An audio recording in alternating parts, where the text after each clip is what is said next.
Welcome crafters while we make this 3D Halloween lantern Cricut design space using the Cricut Maker. I found this wonderful file on designbundles.net from 3D Studio Elephant. Materials for this project will be 2 to 3 pieces of 12 by 12 cardstock, 2 pieces of vellum, and a flameless LED votive light that you can pick up at your dollar store. We have already cut our cardstock out on our Cricut Maker, so let's go ahead and peel the mat back from the cardstock. There's a lot of little intricate pieces, so you'll need to go as slow as you can and make sure all those pieces stay together and attach to the lantern.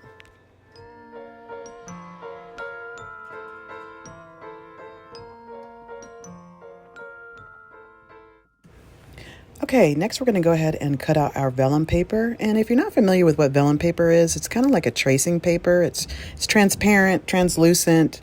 It lets light through, so we're going to put that on the inside of our lantern, and it's going to be pretty cool. So let's get started on that and move on. Okay, we're going to go ahead and fold along the perforations right here. And then once we've completed all the folds, we will start gluing our project together.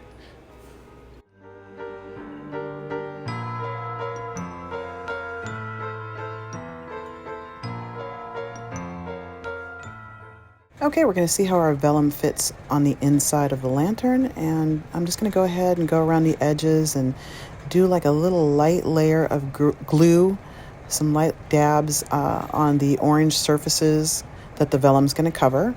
And then once we've got that complete, we'll add our vellum back on and start folding again.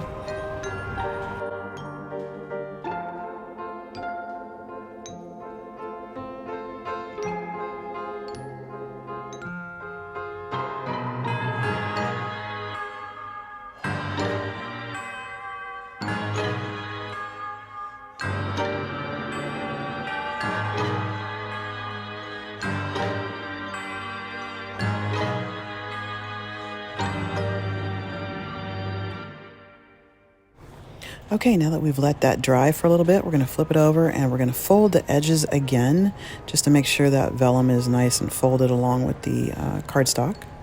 And then we're going to go ahead and add some more glue to the end pieces and attach those together.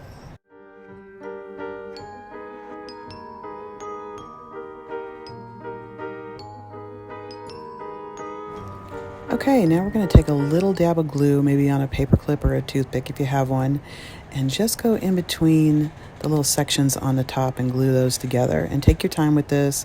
Let each section dry before you go on to the next section, and do the same with the very top part. Okay, then we're going to go ahead and attach the ring to this little tab, and we're going to secure this tab by flipping it over and taking the end of the tab and attaching it to the flap right there. And then we will glue that down to the base. And that concludes our project. I hope you all found this video helpful, and if you do, please give me a thumbs up, and we will see you in the next one. Bye for now.